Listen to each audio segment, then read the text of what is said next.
రోమపత్రిక 2వ అధ్యాయం ప్రారంభవచనం.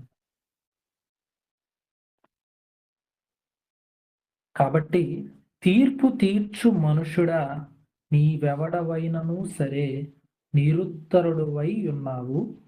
దేని విషయములో ఎదుటివానిని తీర్పు తీర్చుచున్నావో దాని విషయములో నీవే నేరస్తుడవని తీర్పు తీర్చుకొనుచున్నావు. ఎలగనగా తీర్పు తీర్చు నీవును అట్టి కార్యములనే చేయుచున్నావు కావా అంటున్నాడు. ఇక్కడ తీర్పు గురించి మరి అపోస్తలుడైన పౌలు గారు మాట్లాడుతున్నాడు. తీర్పు అనగానే జడ్జిమెంట్. ఏంటి జడ్జిమెంట్ అంటే, అసలు జడ్జిమెంట్ అంటే ఏంది, తీర్పు అంటే ఏంది అనేది మనం చూస్తే, ఒకరు చేసిన పనికి ఒకరు చేసిన ఇది నేరము ఇది తప్పు అని తుది తీర్మానం చెప్పటం, తుది నిర్ణయాన్ని చెప్పటం, ఇది తప్పుగా ధృవీకరించటం, వాళ్ళే శిక్షను నిర్ణయించటం, ఇతడు నేరస్తుడు అని ప్రజల మధ్య అవమానించటం, ఇతను పాపి, ఇతను చేసిన తప్పుకు శిక్ష పడాలి అని వీళ్ళే నిర్ణయించడాన్ని తీర్పు అంటారు. ఒకరు చేసిన పని ఇతనికి శిక్ష పడాలి అని నిర్ణయించడాన్ని తీర్పు అంటారు. బాగా గుర్తుపెట్టుకోండి. మరి ఈ తీర్పు గురించి మనం బైబిల్లో ఇంకా కొన్ని మాటలను చూస్తే, మత్తయి సువార్త 7వ అధ్యాయం ప్రారంభవచనం. మత్తయి సువార్త 7వ అధ్యాయం ప్రారంభవచనం మనం చూస్తే, మత్తయి సువార్త 7వ అధ్యాయం ప్రారంభవచనం. మీరు తీర్పు తీర్చకుడి అంటున్నాడు. మనుషులుగా మనం ఎవరు కూడా తీర్పు తీర్చమాకండి, అప్పుడు మిమ్మల్ని గురించి తీర్పు తీర్చబడదు. అంటే ఇక్కడ ఒక క్లాజ్ చెబుతున్నాడు. ఏంటంటే, మనం తీర్పు తీరిస్తే మనకు తీర్పు తీర్చబడిద్దంట. మీరు తీర్పు అనేది తీర్చమాకండి, జడ్జిమెంట్ అనేది ఇవ్వమాకండి, అప్పుడు మిమ్మును గూర్చి తీర్పు తీర్చబడదు అంటున్నాడు. అంటే తీర్పు తీర్చే వాళ్ళకు కూడా తీర్పు జరుగుతుంది అనేది చెబుతున్నాడు. మీరు తీర్పు చొప్పుననే మిమ్మల్ని గూర్చి తీర్పు తీర్చబడను. అంటే మనం ఒకరి గురించి ఈడు నిర్దోషి, ఈడు పాపి, ఈడికి శిక్ష పడాలని మనం నిర్ణయిస్తే, ఖరారు చేస్తే, అదే కొలత చొప్పున మనకు కూడా తీర్పు అనేది ఉంటుంది అని చెబుతున్నాడు. మీరు కొలుచు కొలత చొప్పుననే మీకును కొలవబడును. మనం ఎంతైతే శిక్ష వాడికి వేస్తామో అదే శిక్ష, అదే పాపానికి అలాంటి తప్పే మనం కూడా చేస్తాం కదా, దానికి మనకు కూడా దేవుడు శిక్షను నిర్ణయిస్తాడు అని చెబుతున్నాడు. లూకాసు వార్త 6వ అధ్యాయం 37వ వచనం. ఈ మాట కూడా చూద్దాం. లూకాసు వార్త 6వ అధ్యాయం 37వ వచనంలో ఒకసారి చదువుదాం. లూకాసు వార్త 6వ అధ్యాయం 37వ వచనం చదువుతున్నాను చూడండి. తీర్పు తీర్చకడి, 7వ చదువుతున్నాడు. తీర్పు తీర్చమాకండి, అప్పుడు మిమ్మల్ని గురించి తీర్పు తీర్చబడదు. ఇందాక మత్తయి సువార్తలో ఏదైతే చదువుకున్నామో మళ్ళా అదే అంటున్నాడు. తీర్పు తీర్చమాకండి, మీకు తీర్పు తీర్చబడదు. నేరము మోపకండి, అంటే ఎదుటివాడు నేరస్తుడు, ఇతడు పాపి, ఇతడు దొంగ, ఇతడు వ్యభిచారి, ఇతడు ఒక హంతకుడు అనేది మీరు ఎవరి మీద నేరం మోపొద్దు. అప్పుడు మీ మీద నేరం మోపబడదు. మీరు క్షమించండి, అప్పుడు కూడా మీరు క్షమింపబడతారు. మనం ఇవ్వడం క్షమించం, మనల్ని మాత్రం అందరు క్షమించాలని కోరుకుంటాం.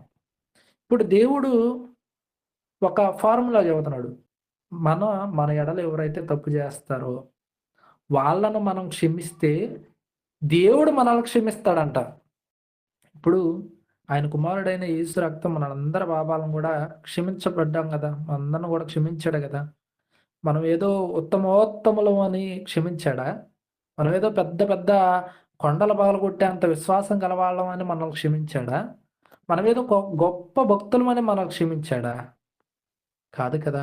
ఉచితమైన కృప వలనే, కేవలం ఆయన నమ్ముకున్నాం కాబట్టి ఉచితమైన కృప వలనే మనల్ని క్షమించాడు తప్ప మనం ఏదో గొప్పవాళ్ళమని కాదు. అలాంటప్పుడు నీ సహోదరుడు నీ పట్ల ఏదో తప్పు చేశాడు, ఏదో ఒక మాట అన్నాడు, మాట పెరిగింది, తిట్టుకున్నారో కొట్టుకున్నారో, నువ్వు క్షమించంటున్నాడు. నువ్వు వాడిని క్షమిస్తే నువ్వు క్షమింపబడతావు. నువ్వు వాడిని క్షమించకుండా దేవుడు ఎడల నువ్వు చేసిన పాపాలు అంతా ఇంత కాదు, చాలా పెద్దయే, అంతటి పాపాలే ఆయన క్షమిస్తే చిన్న చిన్న తప్పులు నువ్వు క్షమించలేకపోతే ఎట్టా సహోదరుణ్ణి? నువ్వు క్షమిస్తే నీకు క్షమ అంటున్నాడు. ఇక్కడ తీర్పు తీర్చు మనుష్యుడా, నువ్వెవడవైనా సరే నిరుత్తరుడవై ఉన్నావు అని చెప్పి రోమపత్రిక 2వ అధ్యాయం ప్రారంభ వచనంలో చదువుతున్నాను. నువ్వెవడవైనా సరే, ఎవడవైనా, నేనేదో పెద్ద భక్తుండండి, నేనేదో బోధకుండండి, నేనేదో విశ్వాసనండి, నేను పెద్ద పెద్ద వంశంలో పుట్టినవాడినండి, పెద్ద కులంలో పుట్టినవాడినండి, కాబట్టి నేను చెప్పే తీర్పు ఆ రైట్ అనుకుంటే తప్పు. నేను లాయర్నండి, నేనేం జడ్జినండి అనుకుంటే తప్పది.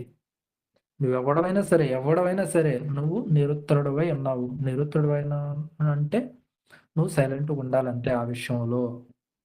నువ్వెవడివైనా తీర్పు తీర్చే విషయంలో మాత్రం సైలెంట్‌గా ఉండాలని చెబుతున్నాడు. నువ్వు దేని విషయంలో ఎదుటి వారిని పాపి అంటావో, దాని విషయంలో మనం కూడా నేరస్తులం అంటున్నాడు. ఒక సందర్భం బైబిల్‌లో చూద్దాం ఈ సమయంలో. అందరం కూడా పాపం చేసిన వాళ్ళే. బైబిల్ ప్రకారంగా ఎవడు కూడా నీతిమంతుడు లేడు, ఒక్కడును లేడు. అందరూ కూడా దేవుడు అనుగ్రహించు మహిమను పొందలేక అందరూ కూడా పాపం చేసిన వాళ్ళు అని ఇదివరకు మనం చదువుకొని వచ్చాం. ఒకసారి ఆ మాటను చూద్దాం. రోమాపత్రిక 3వ అధ్యాయం 9వ వచనం. రోమాపత్రిక 3వ అధ్యాయం 9వ వచనం. అలాగైనా ఏముందుము, మేము వారికంటే శ్రేష్ఠులమా, తక్కువ వారమా? ఏమాత్రమును కాదు. యూదులేమి, గ్రీసుదస్తులేమి అందరును పాపమునకు లోనై ఉన్నారు అంటున్నాడు. అందరూ కూడా పాపం చేశారు. ఎవడు కూడా నీతిమంతుడు లేడు. ఒక్కడు కూడా లేడు. అందరూ కూడా పాపం చేసి దేవుడు అనుగ్రహించి మహిమను పొందలేకున్నారు. అంటే అందరూ కూడా పాపులా అంటే అందరము పాపులము. ఓకేనా? ఇప్పుడు ఒకడు పైకి కనపడొచ్చు. పైకి అందరూ దృష్టికి పైకి కనపడొచ్చు. వాడు లోపల, వాడు హృదయంలో, వాడి ఆలోచనలో ఎంత పెద్ద పెద్ద తప్పులు, పెద్ద పెద్ద పాపాలు చేస్తాడనేది వాడికే తెలుసు. వాడి మనస్సాక్షికే తెలుసది. ఇప్పుడు మనమందరం కూడా మన మనస్సాక్షిని మనం పరీక్షించుకోండి. నేను మంచోడినా అని ఎవరం పైకి మనం మంచోళ్ళుగా కనపడ్డా మన మనస్సాక్షికి మనం ఎలాంటి వాళ్ళం అనేది మనకు తెలుసు. బైబిల్‌లో ఒక స్త్రీకి తీర్పు తీర్చారు. మరి ఆ సందర్భం గురించి మరి ఏమి జరిగిందో, ఆ తీర్పు ఎలా ఉందో, ఆ తీర్పు తీర్చే మనుషులను యేసుక్రీస్తు వారు ఎలా అడ్డుకున్నాడో అనే దాని గురించి ఒక సందర్భం చూద్దాం. యోహాను సువార్త 8వ అధ్యాయం. యోహాను సువార్త 8వ అధ్యాయం 7వ వచనం. యోహాను సువార్త 8వ అధ్యాయం ప్రారంభ వచనం నుంచి ఉంటది. ఇక్కడ జరిగిన సందర్భం ఏంటంటే, వ్యభిచారం చేయుచుండగా పట్టుబడిన ఒక స్త్రీని తీసుకొచ్చారు. ప్రజలందరి మధ్యకి తీసుకొచ్చారు. వ్యభిచారము చేయుచుండగా పట్టుబడిందంట. వ్యభిచారం అనేది ఒక స్త్రీ ఒక్కమే చేస్తే పురుషుడు కూడా ఉంటాడు కదా. వీళ్ళేందంటే పురుషుడు వాళ్ళ పార్టీ. పురుషుడు అనగానే వ్యభిచారం చేయుచుండగానే పురుషుడిని, స్త్రీని ఇద్దరిని పట్టుకోవాలా. స్త్రీ అనంగానే ఏందంటే లోకంలో చిన్న చూపు. స్త్రీ అనంటే ఏం అనలేదు తిరిగి. ఏమి చేయలేదు. మగవాడంటే వాడు పగబడతాడు, ఏదో ఒకటి చేస్తాడు. కాబట్టి వాడితో ఎందుకురా మనకి. కాబట్టి ఈమె దొరికింది కాబట్టి ఈమెను పట్టుకెళ్దాం, రాళ్ళతో కొట్టి చంపేద్దాం అనుకొని ఆమెను పట్టుకొచ్చారు స్త్రీని. స్త్రీని పట్టుకొచ్చి యేసుక్రీస్తు వారి దగ్గరికి తీసుకొచ్చారు. అయ్యా మహానుభావ, మరి ధర్మశాస్త్రం ప్రకారం విచారం చేయుచుండగా పట్టుబడిన వాళ్ళు ఎవరినన్నా రాళ్ళతో కూడా చంపేయాలి. మరి ఏమో దొరికింది, వ్యభిచారం చేయుచుండగా పట్టుబడింది, మరి ఏమో రాళ్ళతో కూడా చంపేద్దామా అని యేసుక్రీస్తు వారిని అడుగుతా ఉంటారు. ఈ సందర్భంలో జరిగిన ఆ సంఘటన మనం చూద్దాం. యోహాను సువార్త 8వ అధ్యాయం 7వ వచనంలో. యోహాను సువార్త 8వ అధ్యాయం 7వ వచనం. వారు ఆయనను పట్టు వదలక అడుగుచుండగా, వారు ఆయన్ను ఏం చేస్తున్నారంట? పట్టు వదలక అడుగుతా ఉన్నారంట. పట్టు వదలకంటే ఆయన విడిచిపెట్టట్లా. నువ్వు దీనికి సమాధానం చెబితేనే ఈడ నుంచి కదలాలా. వ్యభిచారం చేస్తా ఉంది, పట్టుబడింది, మరి ఏమైనా ఏం చేద్దాం? తీర్పు తీరుద్దామా, రాళ్లతో కొట్టి చంపేద్దామా అని ఆయన అడుగుతున్నారు. అందుకు ఆయన ఏం చెబుతున్నాడంటే, తల ఎత్తి వాళ్ళందరిని చూసి, మీలో పాపము లేనివాడు మొట్టమొదట రాయేయండి అన్నాడు. గుండె వెగిలిపోయింది వాళ్ళకి. మీలో పాపము లేనివాడు మొట్టమొదట రాయేయండి అన్నాడు. అంటే మీరు ఎవరైతే వ్యభిచారం చేయలేదో వాళ్ళు రాయేయండి అని కాదు. మీలో పాపము లేనివాడు. పాపం అనంగా ఏంది? ఆజ్ఞ అతిక్రమమే పాపం. దేవుడు ఇచ్చిన మాటను ఏదైనా మనం తప్పిపోతే పాపమే. అబద్ధం ఆడొద్దు అన్నాడు. అబద్ధం ఆడటం ఏంది? పాపం అది. చిన్న పాపమే కదండి అనేది ఏమి లేదు. చిన్నదైనా పెద్దదైనా అది పాపం అది. అబద్ధం ఆడొద్దు పాపం. తల్లిదండ్రులను సన్మానించండి. నువ్వు తల్లిదండ్రుల మాట వింటలేదనుకో పాపం అది. తల్లిదండ్రులకి నువ్వు సన్మానించమని చెప్పాడు. ధర్మశాస్త్రంలో ఒక ఆజ్ఞ అది, చట్టం అది. తల్లిదండ్రులను సన్మానించండి అంటే నువ్వు మాట వింటలేదంటే దేవుని ఆజ్ఞను ఏం చేస్తున్నావు? నువ్వు అతిక్రమిస్తున్నావు. అంటే నువ్వు పాపివి. వ్యభిచరించొద్దు అన్నాడు. వ్యభిచరిస్తున్నావు. నువ్వేంటి మరి? పాపివి. అలాగే దొంగిలొద్దు అన్నాడు. దొంగతనం చేయొద్దు అన్నాడు. అలాగే అబద్ధ సాక్ష్యం చెప్పొద్దు అన్నాడు. నరహత్య చేయొద్దు అన్నాడు. వీటిలో ఏది నువ్వు చేసినా దేవుని ఆజ్ఞను అతిక్రమించిన వాడవు. కాబట్టి నువ్వు పాపివి అనేది ఇక్కడ చెబుతున్నాడు. అయితే స్త్రీని తీసుకొచ్చారు రాళ్లతో కొట్టాలని.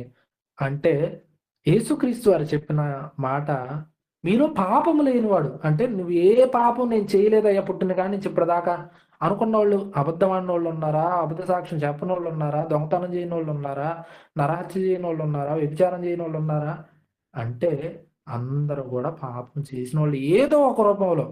కానీ ఇవన్నీ చేయకుండా నేను నిగ్రహించుకొని కట్టుదిడ్డంగా ప్రతి అవయవాన్ని నేను భద్రం చేసుకున్నానండి అని అంటావా? బానే ఉంది. కానీ బైబిల్లో మీ అందరి గురించి చెప్పబడిన మాటలు ఏంటంటే, నువ్వు శరీరపరంగా ఈ తప్పులన్నీ చేయలేకపోవచ్చు, చేయకపోయి కూడా ఉండొచ్చు. కొత్త నిబంధనలో వీటి గురించి నరహత్య అంటే ఏంటి అనే దానికి డెఫినేషన్ నూతన 3:15 ఒకసారి చూద్దాం. నరహత్య మనం శరీరపరంగా మనందరికి తెలిసింది ఏంటంటే, ఒక మనిషిని కత్తి తీసుకొని పొడవటమే నరహత్య. ఒక మనిషిని ఎదుటి వాడిని కత్తితో పొడిచి వాడిని చంపేస్తే, ఒక నరుణ్ణి ఒక మనిషిని చంపేశాడు గనక వీడు నరహంతకుడు అని మనం పరిగణిస్తాం ఆ మనిషిని. అయితే బైబిల్లో ఈయన గురించి ఎలాంటి వాడు నరహంతకుడు అని దేవుడు ప్రస్తావిస్తున్నాడంటే, 1 యోహాను పత్రిక 3:15 తన సహోదరుణ్ణి ద్వేషించువాడు నరహంతకుడు. తన సహోదరుణ్ణి ద్వేషించువాడు నరహంతకుడా? ఎదుట నీ సహోదరుడు నీలాగా వాడు క్రీస్తు రక్తంతో కడగబడ్డాడు, నీలాగా చర్చికి వస్తున్నాడు, అలా వచ్చి కూర్చున్నప్పుడు ఎదుట కనపడినప్పుడు నువ్వు వందనాలు కూడా చెప్పలేదనుకో, ఎదుట మనిషి నువ్వు కత్తి తీసుకొని పొడిచిన వాళ్ళలాగా దేవుడికి కనపడుతున్నావు. అంటే దేవుని దృష్టిలో ఒక మనిషిని కత్తితో పొడిచిన వాడు, చంపిన వాడు జైల్లో పెడతారు కదా, వాడెలాగో అలాగే నువ్వు సహోదరునితో వందనాలు చెప్పలేదంటే, మాట్లాడలేదంటే, వాడంటే మొహం తిప్పుకొని వెళ్తున్నావు అంటే అలా కనపడుతున్నావు. ఒక మనిషిని కత్తితో పొడిచిన వాళ్ళలాగా దేవుడికి కనపడుతున్నావు నువ్వు. ఎంతమంది లేరు చెప్పండి వీళ్ళల్లో? ఇప్పుడు నరహంతకుడు అంటే ఎవడు? సహోదరుని ద్వేషించేవాడే నరహంతకుడు. ఏ నరహంతకుడు కూడా సహోదరుని ద్వేషించేవాడు ఎవ్వడికి కూడా పరలోకం లేదని చెప్పాడు. అంటే ఎంతమందితో మనం సమాధానం ఉన్నాం, ఎంతమందితో మాట్లాడకుండా చిన్నప్పటి నుంచి ఇప్పటి వరకు ఒకడు పలకరించకుండా మొహం తిప్పుకొని వెళ్ళి ఉంటాం చూడండి. అందరూ కూడా ఇది వర్తిస్తుంది. చాలా మందితో మనం మాట్లాడం, చాలా మందితో మనం వందనాలు చెప్పం, చాలా మందితో వాళ్ళు కనపడంగానే మొహం తిప్పుకొని వెళ్తాం. ఏంటంటే వాళ్ళంటే మనకు పడదంతే. ఎందుకు పడదాయి అంటే అవన్నీ కారణాలు మేము చెప్పమండి, వాళ్ళంటే పడదంతే అని అంటాం. అలా అన్నప్పుడు దేవుడు కూడా దేవుడి దృష్టిలో నువ్వేమంటే, ఒక మనిషి కత్తితో నడి రోడ్డు మీద అర్ధాంతరంగా పొడిచినోడు ఎలాగో అలా దేవుడి దృష్టికి నువ్వు కనపడుతున్నావు, నరహంతకుడు అంటున్నాడు. అలాగే ఇంకొక మాట చూస్తే వ్యభిచారమే ఉందనుకో. ఒక స్త్రీ పురుషుడు వాళ్ళిద్దరూ కూడా కలయిక దాన్ని పెళ్ళైన భార్య పెళ్ళైన వేరొకళ్ళు వాళ్ళు కలిసినప్పుడు వ్యభిచారం అని అంటారు. అది లోకం దృష్టిలో వ్యభిచారం. దేవుని దృష్టిలో బైబిల్లో అసలు వ్యభిచారం అంటే ఏందో, దేని విషయంలో దేవుడు వ్యభిచారంగా పరిగణిస్తున్నాడో అనేది మనం చూస్తే మత్తయి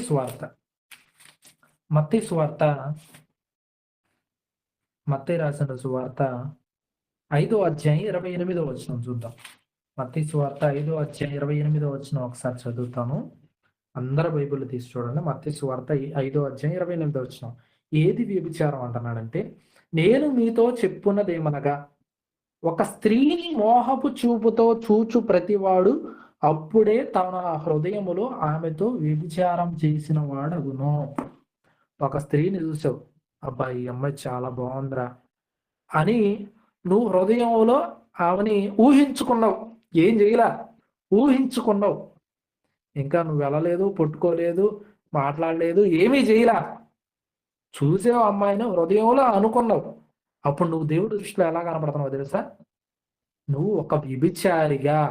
ఒక అమ్మాయి అబ్బాయి వాళ్ళు ఎక్కడో వాళ్ళ కలయిక జరిగినప్పుడు వ్యభిచారంగా లోకం పరిగణిస్తుంది కదా. అలా దేవుడు ఎలా పరిగణిస్తున్నాడంటే, నువ్వు వ్యభిచారమని ఒక స్త్రీని నువ్వు హృదయంలో నువ్వు అనుకున్నావు, ఆలోచించావు అంతే. అమ్మాయిని చూసినప్పుడు అబ్బా బాగుంది, ఏదో ఒక ఆలోచన వచ్చింది నీకు, తప్పుడు ఆలోచన. అబ్బాయి అమ్మాయి కానీ, అమ్మాయి అబ్బాయిని కానీ, ఎవరైనా కానీ, అమ్మాయి విషయంలో అమ్మాయి అయినా ఒక అబ్బాయిని చూసినప్పుడు, మహేష్ బాబుని చూసినప్పుడు, ప్రభాసం చూసినప్పుడు, ఏదో హీరోని చూసినప్పుడు అబ్బా ఈ ఇతను మా ఆయన అయితే బాగుండు అనుకున్నావు అనుకో, చాలు దేవుడి దృష్టిలో నువ్వు ఎలా కనపడుతున్నావు? నువ్వు ఒక వ్యభిచారిలాగా కనపడుతున్నావు. ఇంకా నువ్వేం చేయలే, నువ్వు పట్టుకోలా, కనీసం మాట్లాడలా, అతను చూడలా డైరెక్ట్గా దగ్గరగా, ఫోటోలో చూసావు అనుకున్నావు. కానీ దేవుడి దృష్టిలో నువ్వు ఎలాంటి దాని అంటే, నీ హృదయాన్ని దేవుడు పరిశీలించినప్పుడు నువ్వు వ్యభిచారివి అని దేవుడు నిన్ను పరిగణిస్తున్నాడు. అంటే శరీరపరంగా నువ్వు చేయలా, ఆలోచనలో హృదయంలో నువ్వు చేసేసావు పాపం అని దేవుడు చెబుతున్నాడు. ఎవరు చేయని చెప్పండి ఇవన్నీ? ఆలోచనలో హృదయంలో దేవుడు మనల్ని పరిశీలించినప్పుడు, అన్నిటిని బయటికి తీసుకొచ్చినప్పుడు, పెద్ద వెండి తెర వేసినప్పుడు అప్పుడు బయటపడుతుంది అన్నీ కూడా. అయ్యో నేను కూడా దేవుడి దృష్టిలో నేను నరహంతకుణ్ణి, నేను వ్యభిచారిని, నేను దొంగనే, నేను అబద్ధ సాక్ష్యం చెప్పిన వాడిని, ఇవన్నీ కూడా నేను కూడా తప్పులు చేసిన వాడినే కదా అని మనం అనుకుంటాం. అందుకే దేవుడు ఏం చెబుతున్నాడంటే, ఒరే బాబు మీరు దేని విషయంలో తీర్పు అనేది, అసలు జడ్జిమెంట్ జోలికి మీరు పోమాకండి అంటున్నాడు. అసలు జడ్జిమెంట్ జోలికి మీరు అసలు పోమాకండి అనేది దేవుడు చెబుతున్నాడు. చాలా మంది బుద్ధి ఏంటంటే, ఆడు చేయలేదా, ఈడు చేయలేదా, ఏం చేస్తే ఏమైంది, సేవకుడే చేస్తున్నాడు, ఏం చేస్తే ఏమైంది అని చాలా మంది అనుకుంటారు. దీని గురించి పౌలు గారు చాలా ఉత్తమమైన మాటను చెప్పాడు. ఆయన తాను తగ్గించుకొని గొప్ప భక్తుడు కనుక ఒక విషయాన్ని చెప్పాడు. ఏముందంటే లోకంలో ప్రతి ఎదవ చేస్తున్నాడు, మేం చేస్తే ఏముంది తప్పు, వాడు చేస్తున్నాడు, ఏం చేస్తున్నాడు, వాళ్ళు చేస్తున్నాడు, వీళ్ళు చేస్తున్నారు, మేం చేస్తే తప్పేముంది అని అనుకుంటే, వీళ్ళందరిని ఉద్దేశించి బైబిల్లో అపోస్తలుడైన పౌలు గారు కొరింథీయులకు రాసిన మొదటి పత్రిక 4వ అధ్యాయం 6వ వచనంలో ఒక మాట అంటున్నాడు. కొరింథీయులకు రాసిన మొదటి పత్రిక 4వ అధ్యాయం 6వ వచనంలో ఒకసారి మనం బైబిల్ తీసుకుని, కొరింథీయులకు రాసిన మొదటి పత్రిక అందరూ బైబిల్ 4వ అధ్యాయం 6వ వచనంలో ఇక్కడ అంటున్నాడు ఏంటంటే, సహోదరులారా మీరు మమ్మును చూచి నన్ను చూశారు, నేనే ఒకవేళ ఏదో ఒక విషయంలో పాపిగా మీకు కనపడ్డా, ఏదో ఒక తప్పు చేస్తే మీకు కనపడ్డా, మీరు నన్ను చూసి లేఖనము యందు వ్రాసి ఉన్న సంగతులను అతిక్రమింపకూడదని నేర్చుకొని, ఏమంటున్నాడంటే, ఒకవేళ నేను తప్పు చేస్తున్నా మీ దృష్టి కనపడ్డా, మీరు మాత్రం బైబిల్ని మీరవాకండి. నా వల్ల మీరు పాపం చేయటం ఎందుకు, నా వల్ల మీరు తప్పు చేయటం, తప్పు చేస్తే నేను పోతా, దేవుడి దృష్టిలో నాకు శిక్ష పడిద్ది. నన్ను చూసి మీరు తప్పు చేయటం ఎందుకు, నన్ను చూసి మీరు పాపం చేయటం ఎందుకు చెప్పండి. తగదు కదా, ఎవరు బోధకుడు తప్పు చేయండి మేము కూడా అటు చేస్తే తప్పే ఉంది అనుకోకూడదు. బైబిల్లో దేవుడు నీకు చెప్పిస్తున్నాడు, దేవుడు నా ద్వారా పలికిస్తున్నాడు ఈ మాటలు. నేను తప్పు చేస్తే మీరు చేయాలని ఉందా? నేను అబద్ధమే ఆడానండి, నేను ఎలవని, నేను పాపిని, నేను దుష్టుడిని, నాకే దెయ్యం పట్టింది, నా మాటలు మాత్రం దేవుని మాటలు కదా, ఈ మిమ్మల్ని బాగుపరచడానికి, మిమ్మల్ని శుద్ధి చేయటానికి దేవుడు పలికిస్తున్నాడు ఈ మాటలు. నా అంతటి నేనేం పలకట్లా, నా నోరు అయినా కూడా దేవుని మాటలు ఇవి మిమ్మల్ని బాగుపరచటానికి, మిమ్మల్ని శుద్ధిపరచటానికి, మిమ్మల్ని భక్తులు నడిపించడానికి, నన్ను చూసి మీరే కూడా నేర్చుకోమాకండి అనేది చెబుతున్నాడు పౌలు గారిని ఉద్దేశించి. అలాగే 2 కొరింథీ పత్రిక 13వ అధ్యాయం 7వ వచనం కూడా చూద్దాం. 2 కొరింథీ పత్రిక 13వ అధ్యాయం 7వ వచనం 9వ వచనం. 2 కొరింథీ పత్రిక 13వ అధ్యాయం 7 నుంచి 9 వచనాలు.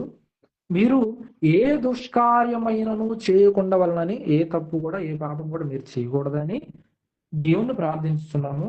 మేము యోగ్యులమైనట్టు కనపడవలని కాదు గాని, కనపడినను నేను పాపినిగా కనపడ్డా, నేను దుష్టుడిగా కనపడ్డా, భ్రష్టుడిగా కనపడ్డా, ఏ పాపం చేస్తున్నట్టు మీకు కనపడ్డా, మీ దృష్టిలోకి వచ్చినా కూడా మీరు ఎలా ఉండాలంటే, మీరు మాత్రం మేలైనదే చేయాలి. మీరు మాత్రం దేవుడికి ఇష్టమైంది చేయాలి. చాలా మంది పాస్టర్ చూసి ఎదుగో పాస్టరే పాపం చేస్తాడండి, మరి ఈ యవనస్తులు ఇక్కడ ఉండే పరిచారకులు అందరూ ఉండే వాళ్ళందరూ కూడా పాపం చేయరా అంటే, చాకుడుతా నీకేం పని, వాడు పాపం చేతి దేవుడు పాపం చేతి వాడు పోతాడు కానీ నువ్వు బాగు కదా, నువ్వు బాగుండు, నువ్వు బాగుంటే నువ్వు దేవుడి దగ్గర పోతావు, నీకు పరలోకం వస్తుంది, ఎవడు చేసిన క్రియల ప్రకారం వాడికి ఫలం ఉంటది. పాస్టర్ పాపం చేస్తే పాస్టర్ శిక్ష ఉంటది కదా. కాబట్టి ఎవరు ఎలా బ్రతికారు అనేది నువ్వు దాన్ని పరిగణలోకి తీసుకోకూడదు. దేవుడు నీకేమి చెప్పాడో దాన్ని పాటించాలి అనే మనసుతో నువ్వు నిండుకొని ఉండాలి అనేది మన మనసులో పెట్టుకోవాలి.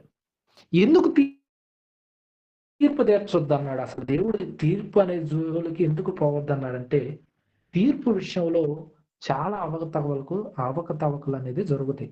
చాలా మనం స్టార్టింగ్ నుంచి మనం పరిశీలిస్తే తీర్పు విషయంలో మనుషులు తీర్చే తీర్పుల విషయంలో చాలా అవకతవకలు అనేది ఉంటాయి. చట్టాల విషయంలో కూడా ఎవరైతే డబ్బులు ఉన్నాయో వాడికి న్యాయం, పేదలు అలాగే అగ్ర కులాలు కానీ, అగ్ర నేతలు కానీ, నాయకులు కానీ, డబ్బు వాళ్ళు కానీ అంతా కూడా వాళ్ళదే, నిగ్గింపు అంతా వాళ్ళదే. అందుకే దేవుడు మనల్ని తీర్పు తెచ్చుకున్నాడు. ఒక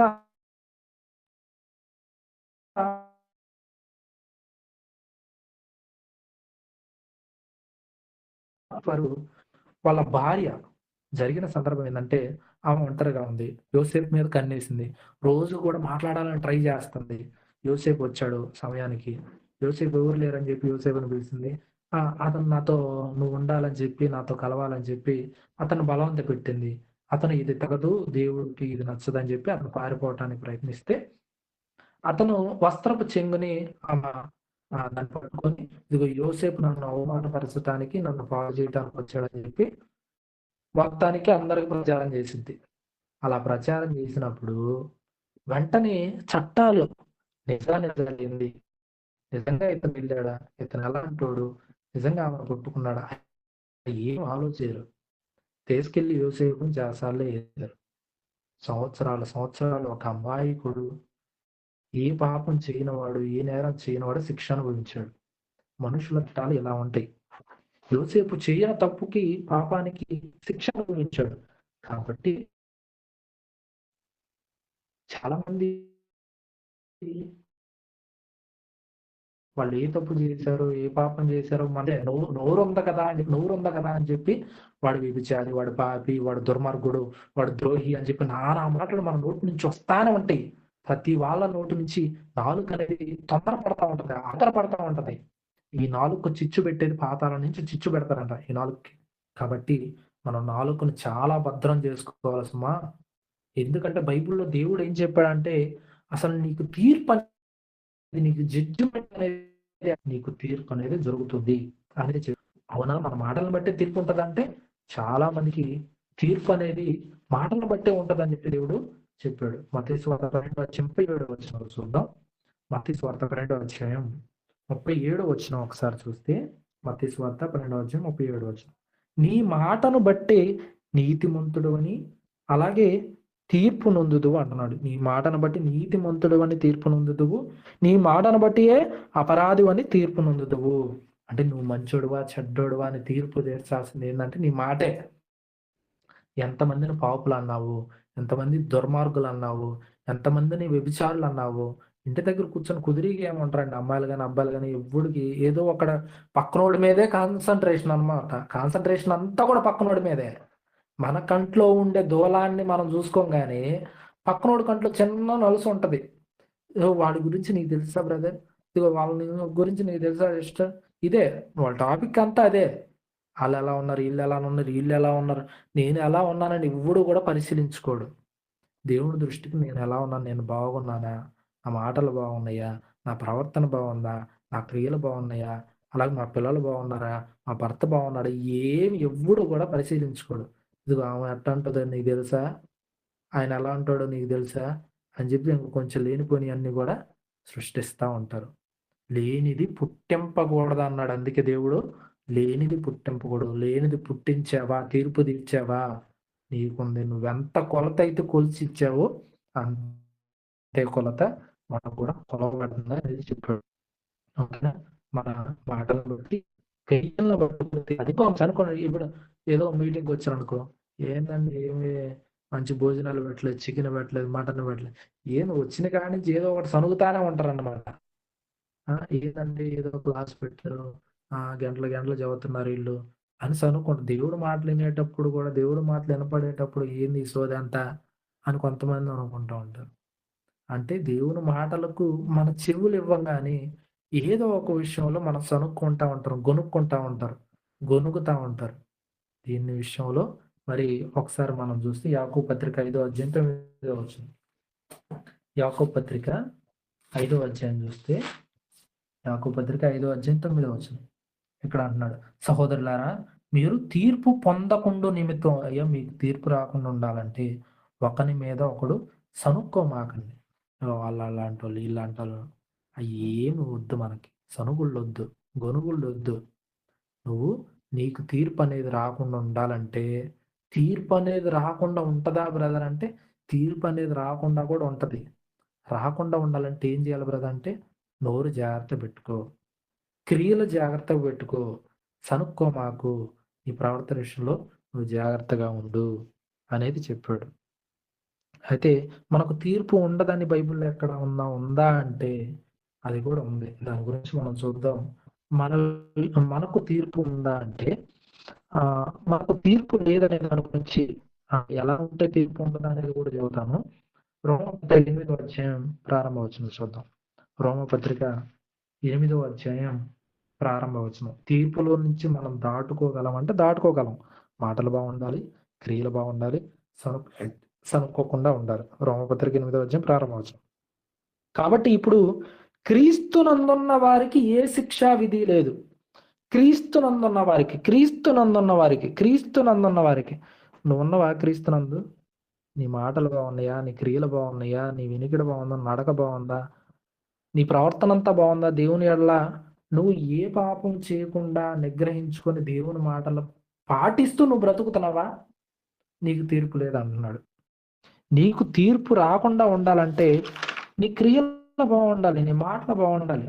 అప్పుడే నీకు తీర్పు అనేది రాకుండా నువ్వు కాపాడుకోగలవు, నిన్ను నువ్వు పరిరక్షించుకోగలవు అనేది చదువుతున్నావు. తీర్పులోనికి రాకుండా దాటి ఉన్నామంటున్నాడు. ఒకసారి ఆ మాట చూస్తే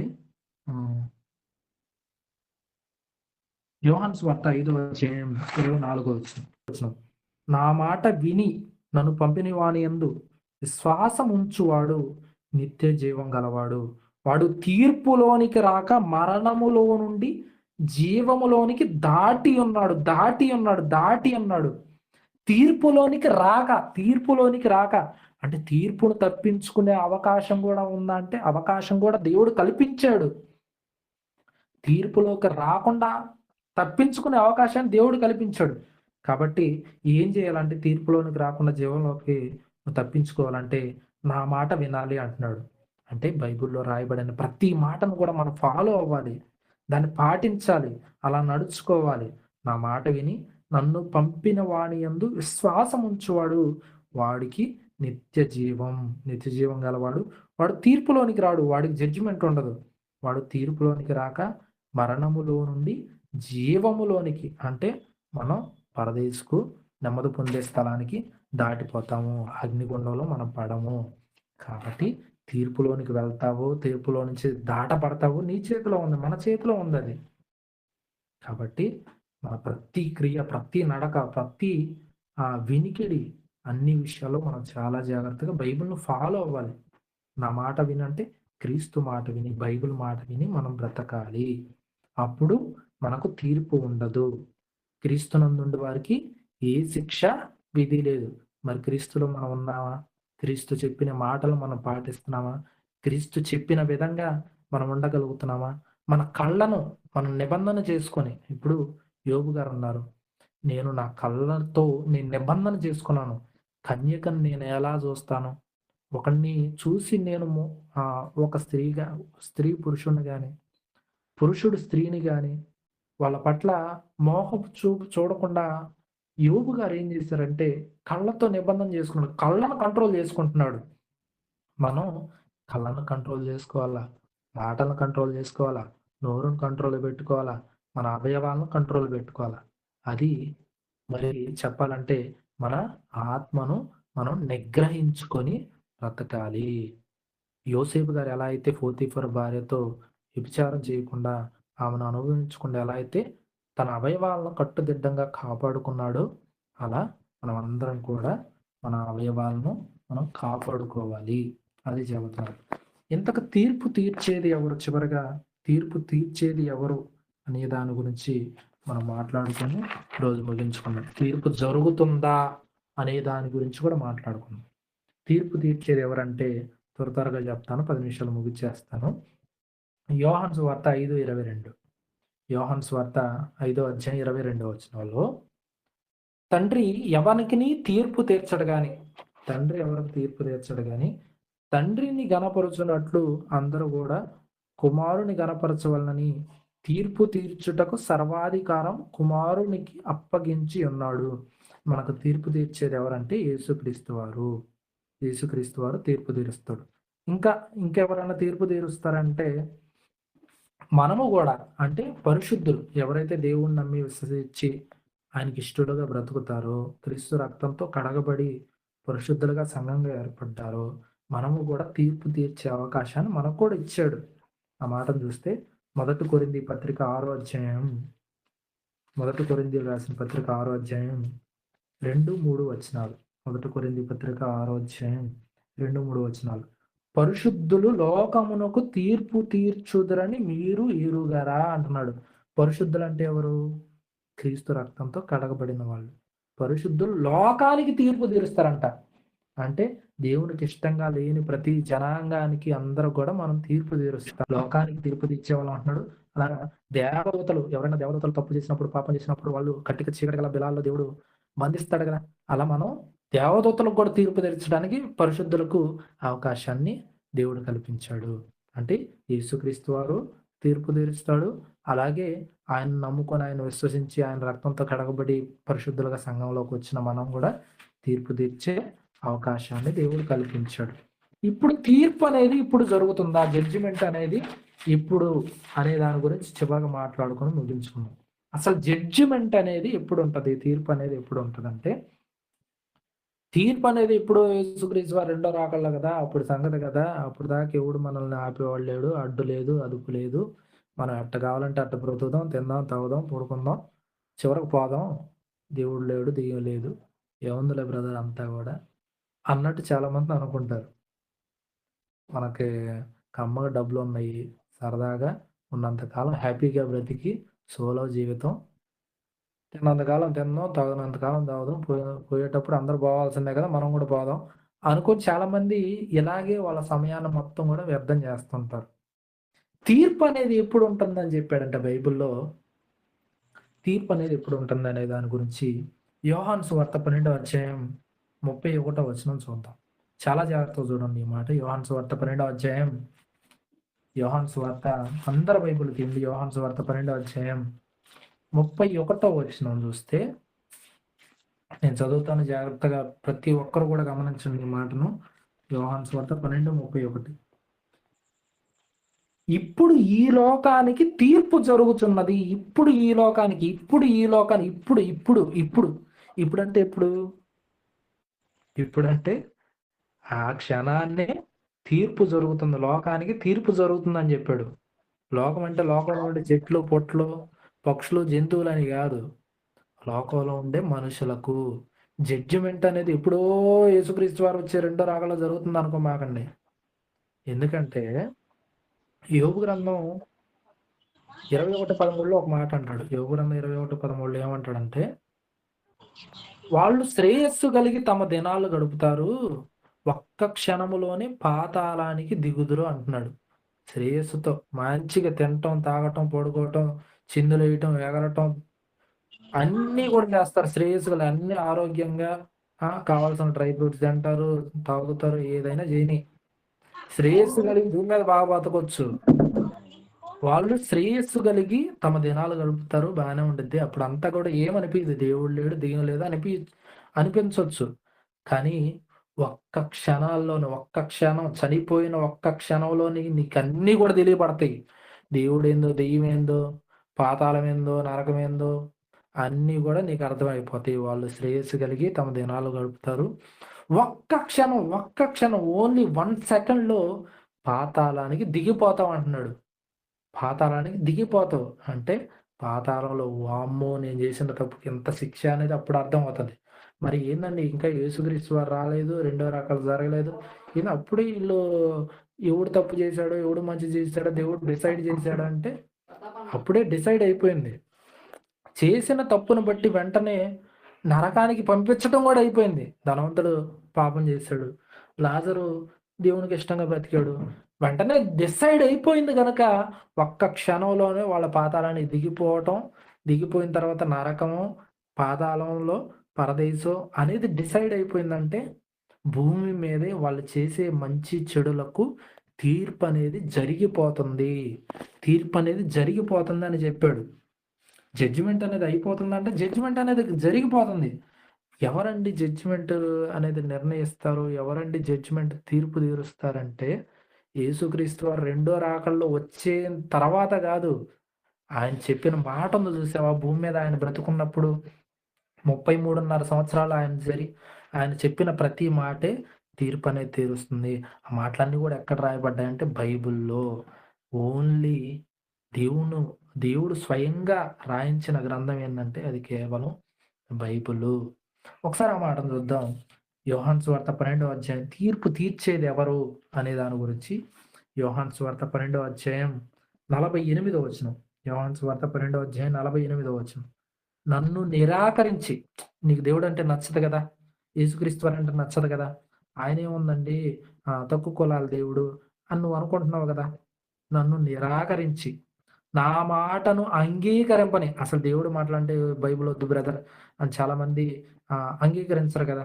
అసలు నువ్వు చదవలా, దాంట్లో ఏముందో తెలియదు, దాంట్లో ఏ మాటలు ఉన్నాయో తెలియదు. నిన్ను వల్ల నీ పొరుగు వాడిని ప్రేమించనుంది, అదేమో చెడ్డ మాట. వ్యభిచరించొద్దనుంది, అదేమన్నా పాపమా? పాపమైన మాట. మంచి మాట కదా, అందరినీ శ్రేయస్సు కలిగిన మాట కదా, కుటుంబాలను కాపాడే మాట కదా. నిన్ను వలె నీ పొరుగువాడిని ప్రేమించండి అని ఉంది. నీ తల్లి తండ్రిని సన్మానించయ్యా అని ఉంది. అది మంచి మాట, చెడ్డ మాట? గొప్ప మాటలు కదా ఇయి. మరి ఎందుకు నీకు అంత వ్యసనం? ఎందుకు బైబిల్ అంటే నీకంత గిట్టదంటే నువ్వు దేవుడికి నీ మనసులో నువ్వు చోటు ఇయ్యలేకపోతున్నావు అంతే. నీ కోరికలు నువ్వు కంట్రోల్ చేసుకోలేకపోతున్నావు. నీ అవయవాలు వ్యసనాలకి లేదా పాపాలకు చోటియ్యాలని నువ్వు స్వతంత్రంగా ఉండాలని కోరుకుంటున్నావు. బైబిల్‌కిస్తే బైబిల్ అన్నీ కూడా కట్టుదిట్టంగా అన్ని ఆంక్షలు పెట్టిద్ది కదా, మనకెందుకు ఆ బైబిలు అని నీ శరీర కోరికలు నువ్వు నెరవేర్చుకోవాలని బైబిల్ వద్దంటున్నావు తప్ప, దాంట్లో ఏయో పాపాలున్నాయి, బైబిల్ పట్టుకోగానే అందరూ కూడా పాపులు అయిపోతున్నారని కాదు. ఒకసారి యోహాను సువార్త 12:48లో నన్ను నిరాకరించి, నువ్వు బైబిల్ వద్దంటున్నావు, నా మాటలు అంగీకరింపని వానికి తీర్పు తీర్చువాడు ఒకడు కలడు. ఎవరాయన? నేను చెప్పిన మాటయే యేసుక్రీస్తు వారు ఏవైతే మాటలు పలికాడో, బైబిల్‌లో రాయబడ్డాయో ఆ మాటలను బట్టి తీర్పు ఉంటది. అంత్యదినమందు వానికి తీర్పు తీర్చును. అంత్యదినం అనంగానే యేసుక్రీస్తు వారు రెండో రాకడ అనుకోమాకండి. ఇదే అంత్యదినాలు. యేసుక్రీస్తు వారి పుట్టుకే అంత్యదినాలు. అంత్యదినాలలో జరిగేది ఏంటంటే ఆయన మాటలను బట్టి తీర్పు అనేది, జడ్జిమెంట్ అనేది జరిగిపోతుంది. ఇప్పుడు ఈ లోకానికి తీర్పు జరుగుతుంది అనేది చెప్పాడు. కాబట్టి దేవుడు తీర్పు తీరుస్తున్నాడు. యేసుక్రీస్తు వారు తీర్పు తీరుస్తున్నాడు మనకి. ఆయన చెప్పిన మాటను బట్టి తీర్పు జరుగుతుంది కాబట్టి మనం ఎవరికి తీర్పు తెచ్చుకోవద్దు. ఆయన మాటను బట్టి తీర్పు తీరుస్తున్నాడు కాబట్టి మనం చాలా జాగ్రత్తగా నడుచుకోవాలి. పరిశుద్ధులు లోకానికి తీర్పు తీర్చుదురు అనంటే మన ముందు చాలా మంది ఎలా పడితే అలా ప్రవర్తించినప్పుడు అనేక విషయాల్లో సహోదరుని మీద కోప్పడుతున్నప్పుడు, లేదంటే ఒకరు ఒకరు కొట్టుకుంటున్నప్పుడు, తిట్టుకుంటున్నప్పుడు, ఏదన్నా తప్పులు చేస్తున్నప్పుడు, పాపాలు చేస్తున్నప్పుడు వాళ్ళందరిని హెచ్చరించి, మాట్లాడి వాళ్ళకి బుద్ధి చెప్పాల్సిన బాధ్యత మనకిచ్చాడు దేవుడు. కానీ వీడు నేరస్తుడు అని చెప్పి వాడి మీద నేరం మోపి వాడిని రాళ్ళతో కొట్టి, వ్యభిచారం ముందు పట్టబడిన స్త్రీని కొట్టినట్టు అందరూ కూడా రాళ్ళతో కొట్టి చంపేయటానికి మనకు అధికారం లేదు.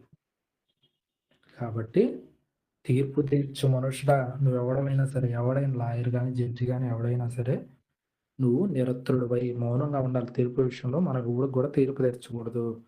ప్రెజెంట్ తీర్పు జరుగుతుంది. మన మాటలు జాగ్రత్తగా ఉండాలి. క్రియలు జాగ్రత్తగా ఉండాలి. ప్రవర్తన జాగ్రత్తగా ఉండాలి. అన్ని విషయంలో మనం జాగ్రత్తగా ఉంచుకుంటే, మన క్రియలను బట్టి, మన మాటలను బట్టి మనకు ఫలం ఉంటది. అప్పుడు మనం తీర్పులోకెళ్ళిపోము. ఆ తీర్పులో లోకానికి జరిగే తీర్పులోకి మనం వెళ్ళిపోము. మనమందరం కూడా జీవానికి దాటెళ్ళిపోతాం. ఒక పెద్ద కాలువ ఉందనుకో, ఆ కాలువను దాటడానికి దేవుడు యేసుక్రీస్తు వారు ఆయన రక్తంతో మనకొక మార్గాన్నేసాడు. అందుకే యేసుక్రీస్తు వారు నేనే మార్గం అన్నాడు. ఆ కాలువలో పడిపోతావో, ఆ మురుకుంటలో పడిపోతావో, ఆ అగ్నిలో పడిపోతావో, లేదు ఆ కాలువను దాటి, ఆ అగ్నిగుండాన్ని దాటి జీవాలోనికి ప్రవేశిస్తావో అనేది మన చేతిలో దేవుడు పెట్టాడు.